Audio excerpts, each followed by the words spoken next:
दोस्तों, मुंबई के Lokmanya Tilak terminal junction से पवन एक्सप्रेस वाराणसी के लिए चलती है।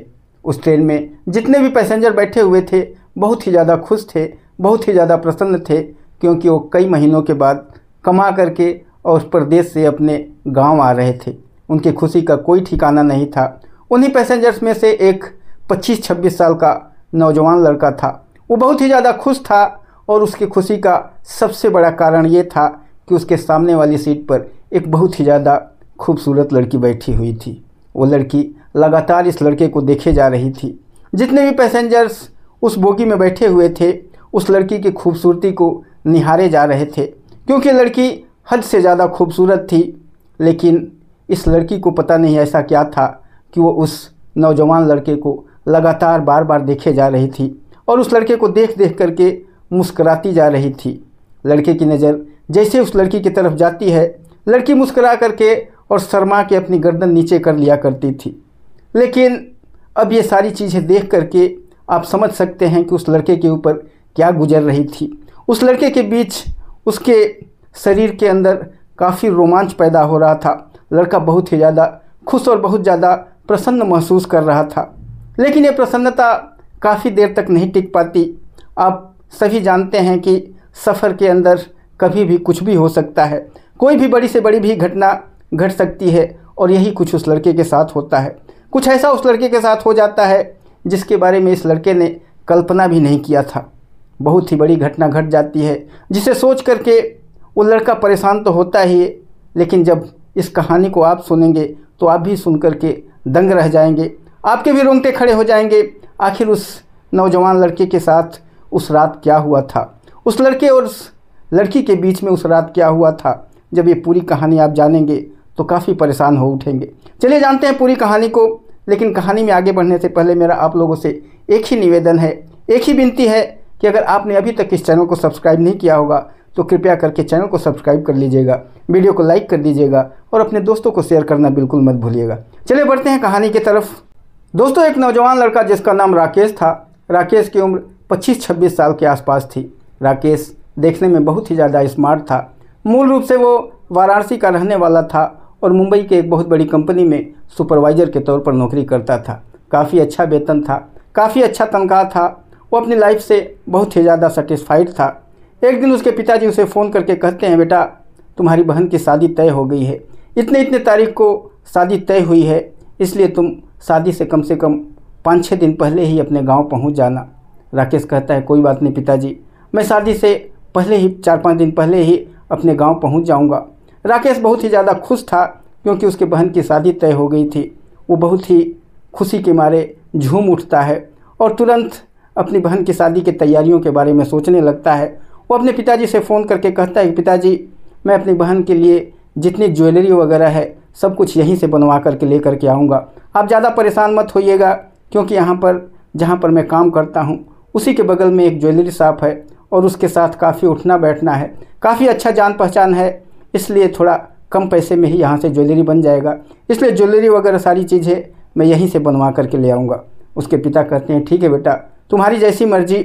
और उसके बाद दूसरे दिन से जा करके और अपनी बहन के लिए ज्वेलरी वगैरह सारी चीज़ें अपनी माँ को फ़ोन करके और अपनी बहन को फ़ोन करके और पूछता है कि कैसी कैसी ज्वेलरी, कैसे कैसे कितने का क्या क्या चाहिए। वो सारी चीज़ें पूछने के बाद और वहीं से अपनी बहन के लिए ज्वेलरी वगैरह बनवाता है और सारी चीज़ें अपनी बहन की तैयारी वगैरह करने के बाद जिस दिन उसका रिजर्वेशन होता है वो तय समय पर लोकमान्य तिलक टर्मिनल जंक्शन पर पहुंच जाता है। वहां से उसका पवन एक्सप्रेस में रिजर्वेशन होता है और जैसे ही ट्रेन प्लेटफॉर्म पर आती है अपनी ट्रेन में जा कर के और अपने निश्चित सीट पर जा कर के वो बैठ जाता है और सोचने लगता है कि कितना जल्दी अपने गाँव पहुँचूँ, अपने घर पहुँचूँ और जाके अपनी बहन की शादी की सारी तैयारियां वगैरह करूं। वो बहुत ही ज़्यादा खुश था, बहुत ही ज़्यादा प्रसन्न था। अभी उसे बैठे हुए थोड़े ही देर हुआ होता है कि तभी एक परिवार उस बोगी के अंदर आता है। जैसे ही वो परिवार उस बोगी के अंदर आता है पूरा बोगी सेंट की खुशबू से महक उठता है। वो तुरंत उस परिवार की तरफ देखने लगता है। उस परिवार में 5 लोग होते हैं, माता पिता, 2 जवान बेटियाँ थीं और एक 11-12 साल का लड़का था। ये सारे लोग उस बोगी के अंदर घुसते हैं। इन 5 लोगों का रिजर्वेशन उसी कंपार्टमेंट में था जिसमें राकेश का रिजर्वेशन था। राकेश जब उनको देखता है तो बहुत ही ज़्यादा प्रसन्न हो जाता है। उसके खुशी का ठिकाना ही नहीं रहता है। खुशी का सबसे बड़ा कारण ये था कि उन्हीं के बीच में एक 22 साल की लड़की थी जो बहुत ही ज़्यादा हद से ज़्यादा खूबसूरत थी। जैसे ही राकेश उसको देखता है, राकेश खुशी के मारे झूम उठता है और सोचने लगता है कि अब तो सफ़र बहुत ही आनंददायक, बहुत ही अच्छे तरीके से सफ़र कटेगा। ये लोग पांचों लोग तुरंत उस बोगी के अंदर घुसते हैं और अपना सारा सामान वगैरह इधर उधर सीट के नीचे रखते हैं और रखने के बाद उस सीट पर बैठ जाते हैं। जैसे ही बैठते हैं, वो 22 साल की जो खूबसूरत लड़की थी उसका नाम महिमा था। महिमा उस नौजवान की तरफ देखती है और देख करके मुस्करा देती है।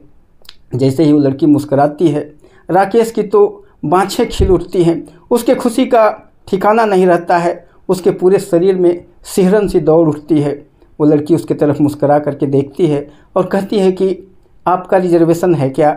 ये सामने वाली सीट आपकी है क्या? राकेश कहता है हाँ, ये मेरा लोअर बर्थ मेरा ही है।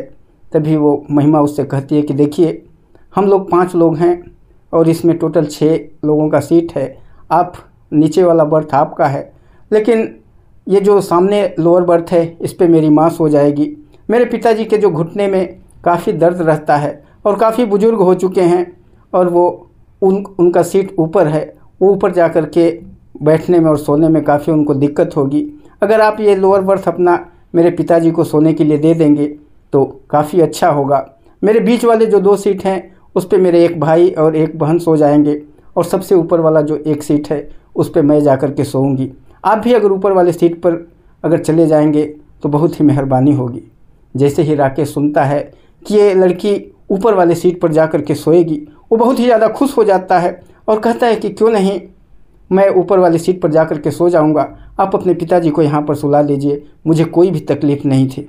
वो बहुत ही ज़्यादा खुश होता है और सोचता है कि जब ये लड़की भी सामने वाली सीट पर ऊपर ही सोएगी और मैं भी उसके सामने सोऊंगा तो कितना मज़ा आएगा। और यही सोच करके वो खुश होकर के और ऊपर वाली सीट पर चला जाता है।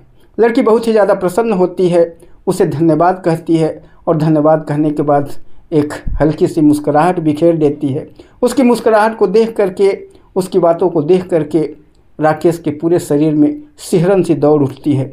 वो काफ़ी रोमांचित हो जाता है, बहुत ही ज़्यादा प्रसन्न हो जाता है। तरह तरह की बातें, उसके बारे में बहुत सारे विचार उसके दिलो दिमाग में घूमने लगते हैं। वो सोचने लगता है कि इतनी ज़्यादा खूबसूरत लड़की है, इसके साथ सफ़र करने का आनंद ही कुछ और होगा। उस बोगी के अंदर जितने भी लोग थे, सारे लोग उस खूबसूरत लड़की की खूबसूरती को निहारा करते थे, क्योंकि बहुत ही ज़्यादा, हद से ज़्यादा वो खूबसूरत थी। लेकिन वो जो लड़की थी वो किसी की तरफ ध्यान नहीं दे रही थी, सिर्फ राकेश की तरफ ही देखा करती थी और मुस्कराया करती थी। उसके बाद सभी लोग अपनी अपनी सीट पर जा कर के लेट जाते हैं। महिमा भी ऊपर वाली सीट पर अपने जा कर के लेट जाती है और उसके सामने राकेश अपनी सीट पर जा कर के ऊपर वाली सीट पर लेट जाता है।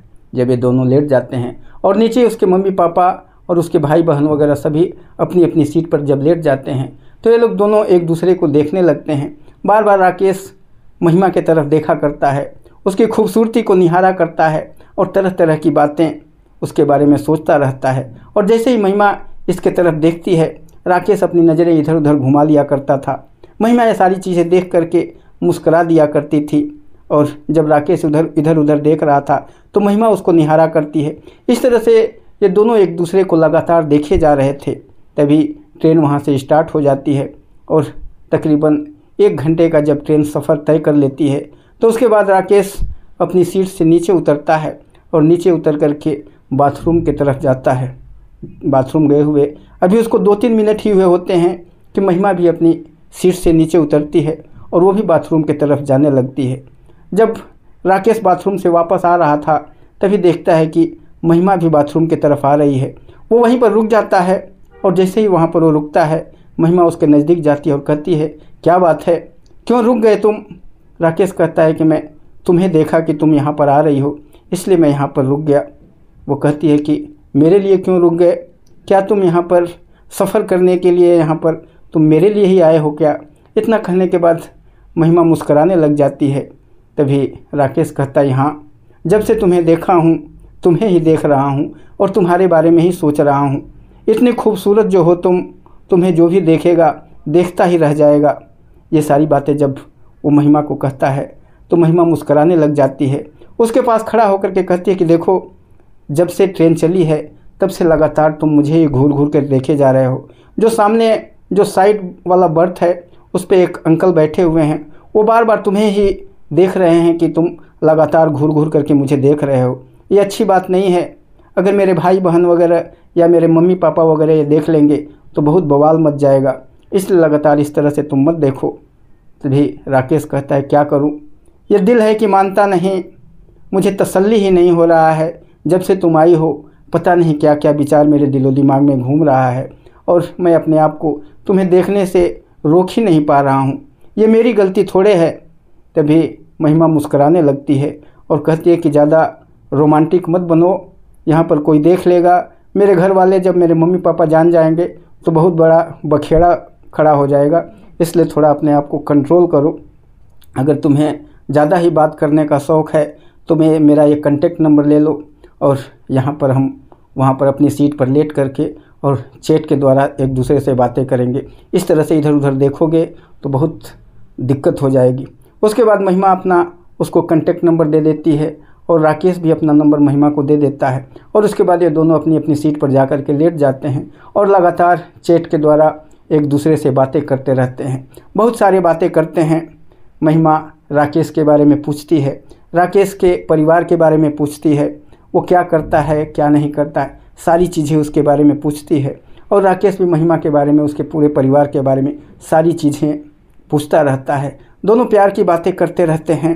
कभी कभी ये धीरे से वीडियो कॉल करके और एक दूसरे को देखते भी रहते हैं। बहुत ही इन दोनों के बीच में बहुत लगाव हो गया था, बहुत आकर्षण हो गया था, बहुत ज़्यादा प्यार हो गया था। धीरे धीरे शाम होने लगता है, अंधेरा होने लगता है, तो जो राकेश था उसके दिलो दिमाग में तो बहुत सारी चीज़ें घूमने लगती हैं। वो बहुत ज़्यादा रोमांचित होने लगता है और सोचने लगता है कि अब तो रात हो रही है, रात में तो कुछ और भी किया जा सकता है। ये सारी बातें वो सोचता रहता है और महिमा से चैट पर कहता रहता है। महिमा कहती है कि ज़्यादा इस तरह से बनो मत, चुपचाप शांति से लेटो, आराम करो। और इस तरह से इन दोनों के बीच में बातें होता रहता है। शाम होता है, खाना वगैरह लोग मंगाते हैं, सभी लोग खा पी लेते हैं और खाने पीने के बाद सभी लोग जब सोने लग जाते हैं तो सोने के बाद भी इन दोनों के बीच में बहुत सारी बातें होने लगती हैं। लगातार ये एक दूसरे से बातें करते रहते हैं। बहुत टाइप की बातें होती हैं, जिसे आप सोच सकते हैं कि दो लव करने वाले, दो प्यार करने वाले कपल्स क्या क्या बातें करते हैं। वो सारी चीज़ें, सारी बातें इन दोनों के बीच में होती हैं। हर तरह की बातें होती हैं। जब रात के 11-12 बज जाते हैं इन दोनों को चैट करते हुए और उस बोगी के अंदर धीरे धीरे लाइटें ऑफ हो जाती हैं। सभी लोग, इसके माता पिता, इसके भाई बहन वगैरह सभी लोग जब सो जाते हैं तब जो राकेश था वो महिमा को चैट करता है और कहता है कि मैं तुम्हारी सीट पर ही आ जाता हूँ, नहीं तो तुम मेरे सीट पर आ जाओ। महिमा कहती है कि पागल हो गए हो क्या, अभी यहाँ पर सारे लोग सो रहे हैं, कोई देख लेगा, कोई बात हो जाएगी, तुम यहाँ पर हमको मरवाओगे क्या? मम्मी पापा जाग जाएंगे तो यहाँ पर बहुत बड़ा बवंडर मच जाएगा। किस तरह की बातें करते हो, ये ट्रेन है, ये कोई घर नहीं है, ये तुम्हारा रूम नहीं है कि जैसे मर्जी वैसे कर लोगे।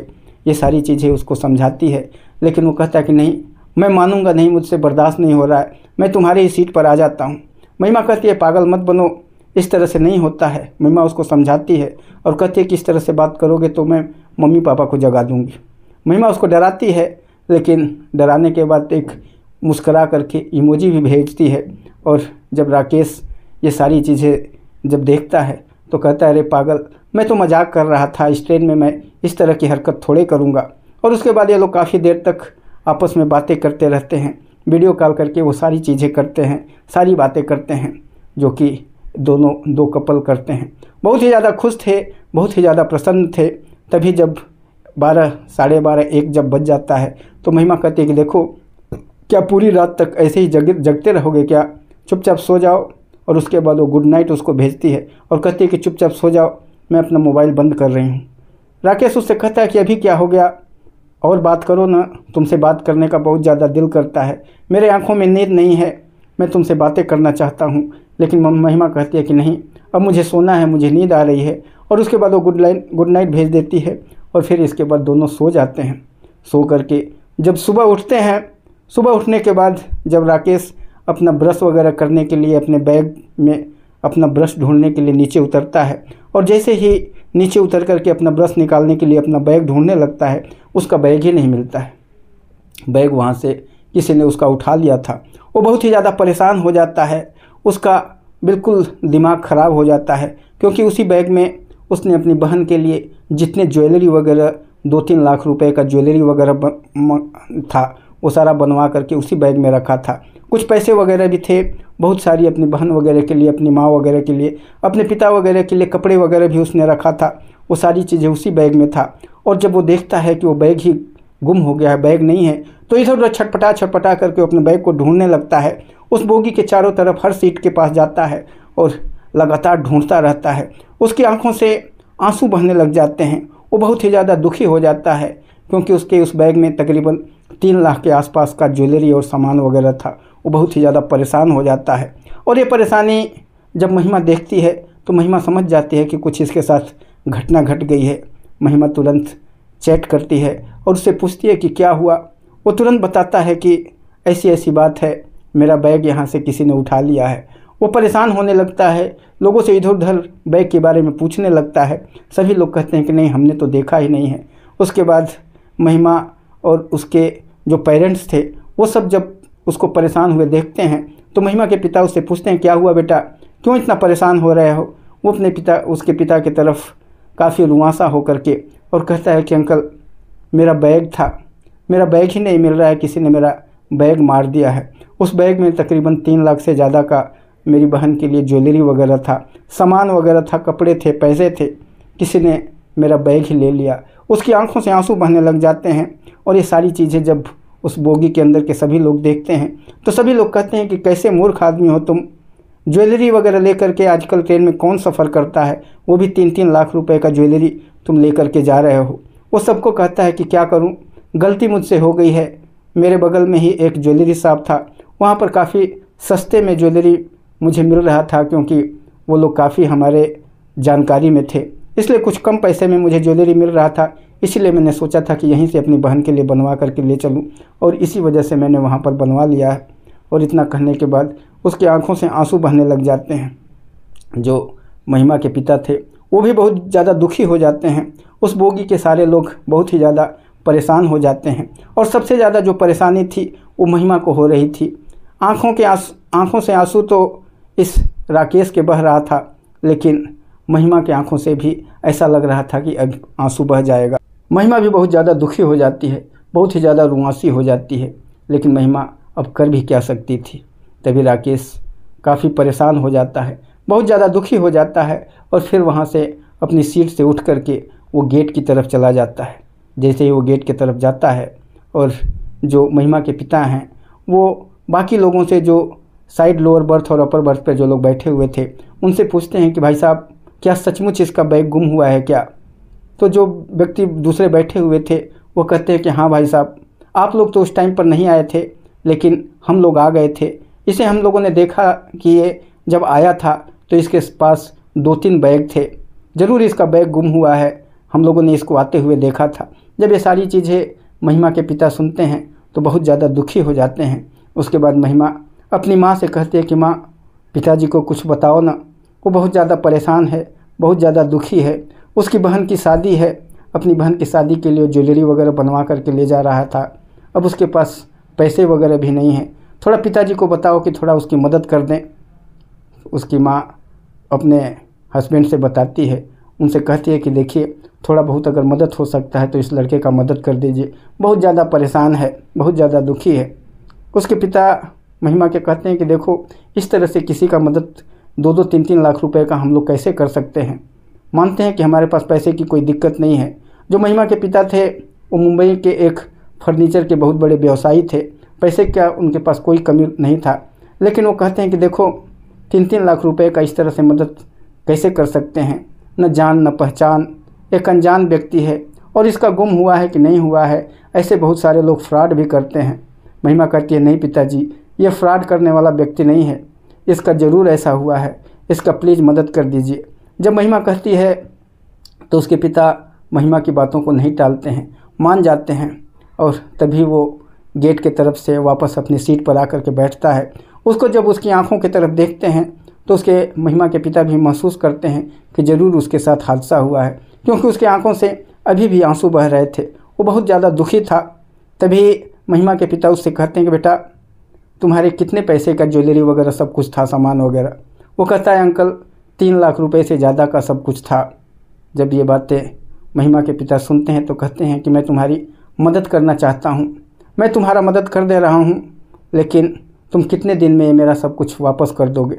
राकेश कहता है अंकल मैं 3-4 महीने के अंदर आपका सारा पैसा वगैरह वापस कर दूंगा। अगर आप मेरा इस समय मदद करेंगे तो आपका मैं ये एहसान जीवन भर नहीं भूल पाऊंगा, क्योंकि अगर मेरे पास अगर समय होता तो मैं बंदोबस्त कर लेता, लेकिन अब मेरी बहन की शादी में समय नहीं है, 2-3 दिन ही समय बचा हुआ है और 2-3 दिन के अंदर मैं इतने पैसे वगैरह का बंदोबस्त नहीं कर पाऊँगा।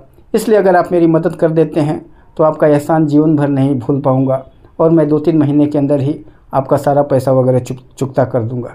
जब महिमा के पिता ये बातें सुनते हैं तो कहते हैं ठीक है, अपना अकाउंट नंबर दो, क्योंकि महिमा भी बार बार प्रेशर डाल रही थी अपने पिता के ऊपर, अपनी माँ के ऊपर भी प्रेशर डाल रही थी कि इसको पैसा दे दीजिए, और माँ भी बार बार अपने हस्बैंड को कह रही थी कि इनको पैसा दे दीजिए। जब उनके ऊपर इतना ज़्यादा प्रेशर हो जाता है तो उनको सारी बातें मानना ही पड़ता है। और उसके बाद वो राकेश से उसका अकाउंट नंबर लेते हैं और उसके अकाउंट में 3 लाख रुपए ट्रांसफ़र कर देते हैं। जैसे वो पैसा भेजते हैं, राकेश की खुशी का कोई ठिकाना नहीं रहता है। वो बार बार महिमा के पिताजी को धन्यवाद कहता है, महिमा की तरफ देखता है और आंखों ही आंखों में महिमा को धन्यवाद कहता है। महिमा को समझ जाता है कि सारी चीज़ें महिमा ने ही कराया है, अगर महिमा ने नहीं बताया होता तो शायद ये पैसे नहीं मिलते। वो समझ जाता है कि सब कुछ किया धरा ये महिमा का ही है, इसलिए बार बार वो महिमा की तरफ देख देख करके और महिमा को धन्यवाद करता रहता है। फिर राकेश और महिमा अपने अपने सीट पर जा कर के लेट जाते हैं और फिर ये दोनों एक दूसरे से चैट करना शुरू कर देते हैं। राकेश बार बार महिमा को कहता है कि महिमा तुम्हारे वजह से आज मेरी इज्जत बच गई है, तुम्हें बहुत बहुत धन्यवाद है, तुम्हारा एहसान मैं जीवन भर नहीं भूल पाऊँगा, जीवन भर मैं तुम्हारा एहसान नहीं चुकता कर पाऊँगा। महिमा इमोजी भेजती है उसको और कहती है कोई बात नहीं, हर इंसान का फ़र्ज होता है कि अगर किसी के साथ कोई दिक्कत परेशानी आती है तो उसकी मदद करना, तो तुम्हारा मदद करना हमने अपना फ़र्ज समझा था, इसमें कोई ऐसी बात नहीं है। और इस तरह से दोनों बातें करते रहते हैं। वो उसी चैट के द्वारा महिमा से कहता है कि महिमा शादी इतने तारीख को है और तुम्हें अपने पूरे परिवार को, अपने माता पिता, अपने भाई बहन को, सबको लेकर के और हमारे घर ज़रूर आना है। महिमा कहती है कि ठीक है, तुम चिंता मत करो, मैं अपने माता पिता को सबको समझा लूँगी और सबको लेकर के तुम्हारी बहन की शादी में ज़रूर आऊँगी। उसके बाद धीरे धीरे वाराणसी स्टेशन पर ट्रेन पहुँच जाती है और जब वो ट्रेन से नीचे उतरने वाला होता है, ट्रेन जब स्टेशन पर पहुँचने वाली होती है उससे पहले ही महिमा के माता पिता से रिक्वेस्ट करता है, हाथ जोड़ करके विनती करता है और कहता है अंकल आंटी मेरी बहन की इतने तारीख को शादी है, आप लोगों से मेरी बस एक ही विनती है, इतना सारा आप लोगों ने मेरे लिए काम किया है, मेरी बहन की शादी में ज़रूर आइएगा, एक बार मेरी बहन को ज़रूर आशीर्वाद दीजिएगा। जो महिमा के माता पिता थे वो कहते हैं ठीक है बेटा, कोशिश करेंगे, वादा नहीं कर सकते हैं लेकिन कोशिश करेंगे आने का। और तभी राकेश कहता है कि नहीं अंकल, कोशिश मत करिएगा, बिल्कुल किसी भी तरह से आना है आपको। और इतना कहता है तभी ट्रेन वाराणसी रेलवे स्टेशन पर पहुंच जाती है और उसके बाद ये लोग अपने अपने स्टेशन से उतर करके और अपने अपने रास्ते के लिए निकल पड़ते हैं। जब महिमा अपने घर पहुंचती है, घर पहुंचने के बाद अपने माता पिता को बार बार कहती है कि उनके शादी में हम लोग को किसी भी तरह से चलना ही चलना है। बार बार उसने रिक्वेस्ट किया है तो उसकी बहन की शादी में हम लोग को चलना है। अपने माता पिता को काफ़ी कन्विंस करती है। उसके माता पिता भी उस लड़के की बहन की शादी में जाने के लिए, राकेश की बहन की शादी में जाने के लिए तैयार हो जाते हैं। इधर राकेश अपने जब घर पहुंचता है और सारी कहानी जब बताता है कि ऐसा ऐसा ट्रेन में हमारे साथ हादसा हो गया, तो घर में काफ़ी रोना धोना शुरू हो जाता है। बहुत सारे उसके घर वाले, उसके माता पिता, उसके भाई बहन वगैरह सारे लोग काफ़ी दुखी हो जाते हैं। तभी राकेश कहता है कि इतना ज़्यादा दुखी मत हो आप लोग, एक काफ़ी अच्छे नेक विचार वाले इंसान थे जो यहाँ से, उनका भी गांव तकरीबन 8-9 किलोमीटर ही दूर है, बगल के गांव के रहने वाले हैं, उन्होंने मेरा मदद किया है, 3 लाख रुपए उन्होंने दे दिया है, इसलिए आप लोग चिंता मत करो, मैं जब जाऊँगा तो उनका धीरे धीरे पैसा चुकता कर दूँगा। और इतना अपने घर वालों को बताता है तो उसके घर वाले भी बहुत ज़्यादा खुश हो जाते हैं और उसके माता पिता कहते हैं कि वो इंसान ज़रूर भगवान इंसान के रूप में आए थे, उन्होंने ही तुम्हारा मदद किया है। उसके बाद फिर वो अपनी बहन की शादी की तैयारियों में लग जाता है। जिस दिन शादी होती है उस दिन उसकी बार बार नज़रें दरवाजे के ऊपर ही थी। वो बार बार यही सोच रहा था कि ये लोग अभी तक आए नहीं। वो कई बार महिमा को भी फ़ोन करके बता चुका था कि महिमा ज़रूर अपने माता पिता को सबको लेकर के आना। महिमा ने तो कह दिया था कि ज़रूर लेकर के आऊँगी, लेकिन अभी तक वो लोग आए नहीं थे। फिर वो महिमा को फ़ोन करता है और फ़ोन करके महिमा से पूछता है। महिमा कहती है कि चिंता मत करो, ट्रैफिक बहुत ज़्यादा था और बहुत ज़्यादा भीड़ भाड़ इधर उधर था, इसलिए थोड़ा लेट हो गया और हम लोग कहीं और शहर चले गए थे, इसलिए आने में थोड़ा विलम्ब हो गया। हम लोग बहुत ही जल्दी तुम्हारे घर पहुंचने वाले हैं। और थोड़ी देर के बाद ही महिमा के माता पिता, महिमा, उसके छोटी बहन और भाई सारे लोग उसके दरवाजे पर पहुंच जाते हैं। जैसे ये लोग दरवाजे पर पहुंचते हैं, भाग करके राकेश जाता है, बहुत ही उनका आव भगत करता है, बहुत ही तगड़ा स्वागत करता है। राकेश के घर वाले को भी जब ये सारी चीज़ें पता चलता है कि यही लोग हैं जो राकेश की उस दिन मदद किए थे, तो वो लोग भी बहुत ज़्यादा प्रसन्न होते हैं। बहुत ही इन लोगों का स्वागत किया जाता है और बहुत ही स्वागत से इनको बैठाया खिलाया पिलाया जाता है। थोड़ी देर के बाद शादी का फंक्शन वगैरह उसके माता पिता देख करके और सो जाते हैं। लेकिन जो महिमा थी और उसकी जो छोटी बहन थी, इनके आंखों में नींद नहीं थी। इन्हें तो पूरी शादी देखना था और महिमा और उसकी बहन पूरी शादी में जो राकेश था, राकेश के साथ ही रहती हैं और वहाँ पर जब तक उसकी बहन की पूरी शादी कंप्लीट नहीं हो जाती है, महिमा इनके साथ ही रहती है। राकेश को ऐसा महसूस हो रहा था कि महिमा उसकी जीवन की साथी है। महिमा ने हर काम किया, सब कुछ किया, हमेशा राकेश का वहाँ पर मदद करने की कोशिश कर रही थी। इस तरह से शादी बहुत ही अच्छे तरीके से संपन्न हो जाता है। और जब राकेश की बहन विदा हो जाती है और उसके बाद फिर राकेश महिमा और उसके माता पिता सबसे मिलता है। उसके बाद उसके माता पिता मिल करके सबसे और फिर अपने घर चले जाते हैं। और उसके बाद राकेश और महिमा की बातें लगातार होती रहती हैं। दोनों के बीच में काफ़ी प्यार बढ़ जाता है। और जब कुछ दिनों के बाद वहाँ पर अपने गांव पर बिताने के बाद राकेश मुंबई आ जाता है और मुंबई आकर के अपना नौकरी करने लग जाता है। तकरीबन 2-3 महीने के अंदर ही वो पूरा पैसा ले जा कर के एक दिन महिमा के पिता को वहाँ पर जब देता है, तो उसके पिता देख करके दंग रह जाते हैं कि 3 लाख रुपए इस लड़के ने 3 महीने के अंदर ही ले आकर के पूरा वापस कर दिया है। वो बहुत ही दंग रह जाते हैं और सोचने लगते हैं कि इतनी अच्छी कमाई ये करता है, कितना मेहनती लड़का है कि इसने 3 महीने के अंदर ही सारा पैसा वापस कर दिया। वो बहुत ही ज़्यादा खुश हो जाते हैं, बहुत ही ज़्यादा प्रसन्न हो जाते हैं और राकेश से पूछते हैं, बेटा तुम क्या करते हो? राकेश कहता है, अंकल मैं यहाँ पर एक बड़ी कंपनी है उसमें सुपरवाइज़र के तौर पर काम करता हूँ। उससे तनख्वाह वगैरह पूछते हैं तो कहता है कि 50-60 हज़ार रुपये तनख्वाह आता है और कुछ थोड़ा बहुत इधर उधर से भी ऊपरी आमदनी भी हो जाती है। कुल मिलाकर हर महीने 80-90 हज़ार रुपये का मेरा तनख्वाह वगैरह हो जाता है। जब ये सारी चीज़ें महिमा के पिता सुनते हैं तो बहुत ही ज़्यादा खुश हो जाते हैं। और उसके बाद जब जो राकेश अपने घर चला जाता है, अपने रूम पर चला जाता है और वहाँ से जाने के बाद राकेश और महिमा की लगातार बातें होती रहती हैं। अब तो ये रात रात भर जग जग करके एक दूसरे से चैट किया करते थे, अपने जीवन की सारी बातें किया करते थे। एक दिन राकेश महिमा से कह देता है कि महिमा, क्या तुम मेरी अर्धांगिनी बनना चाहोगी? मैं तुमसे शादी करना चाहता हूँ और तुम्हारे बिना अब मैं अपने जीवन की कल्पना भी नहीं कर सकता हूँ। महिमा कहती है कि मैं भी आपको अपने पति के रूप में देखने लगी हूँ और मैं भी आपसे शादी करने के लिए तैयार हूँ। तभी राकेश कहता है कि अपने माता पिता को तो मनाओ, तभी तो हमारी शादी होगी। महिमा कहती है कि आप चिंता मत करिए, मैं अपने माता पिता से बात कर रही हूँ, आप भी अपने माता पिता से बात कर लीजिए। राकेश कहता है कि मेरे माता पिता कभी भी मना नहीं करेंगे, जो मैं कहूँगा मेरे माता पिता मान जाएंगे, तुम अपने माता पिता को मना लो।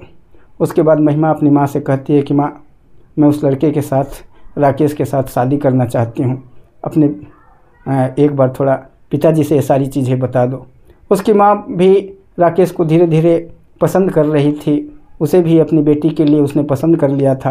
वो उसके महिमा के पिता से सारी चीज़ें बताती है और कहीं ना कहीं उसके पिताजी भी उस लड़के की तरफ काफ़ी आकर्षित थे। उन्हें भी काफ़ी ये जो था राकेश का व्यवहार वगैरह काफ़ी अच्छा लगा था। और उसके बाद महिमा के माता पिता भी तैयार हो जाते हैं और फिर ये लोग सोचने लग जाते हैं कि अब इन दोनों की शादी कर दिया जाए। जो राकेश था वो भी अपने माँ बाप से बात कर लेता है, उसके माता पिता भी इन दोनों की शादी करने के लिए तैयार हो जाते हैं। लेकिन फिर वही बात इन दोनों के बीच में आती है कि जात बिरादरी थोड़ा अलग अलग है, तो गांव में अगर शादी किया जाएगा तो जात बिरादरी का अड़चन आ जाएगा। इसलिए लोग सोचते हैं, जो राकेश था वो अपने माता पिता और रिश्तेदार वगैरह सबको मुंबई में ही बुला लेता है और जो महिमा के कुछ रिश्तेदार वगैरह जो गांव वगैरह पर थे उनको मुंबई में ही बुला लिया जाता है और यहीं पर मुंबई में महिमा और राकेश की काफ़ी धूमधाम से शादी संपन्न हो जाती है। दोनों काफ़ी हंसी खुशी से मुंबई में रहने लग जाते हैं। इनके जीवन काफ़ी अच्छे तरीके से कटने लग जाती है। तो दोस्तों, ये एक प्यारी सी कहानी थी जो एक सफ़र में शुरुआत होती है और दोनों की ज़िंदगी बदल जाती है। आपको ये कहानी कैसी लगी? अगर कहानी अच्छी लगी होगी तो वीडियो को लाइक कर दीजिएगा, चैनल को सब्सक्राइब कर दीजिएगा। फिर मिलेंगे किसी और स्टोरी में, तब तक के लिए नमस्कार, जय हिंद।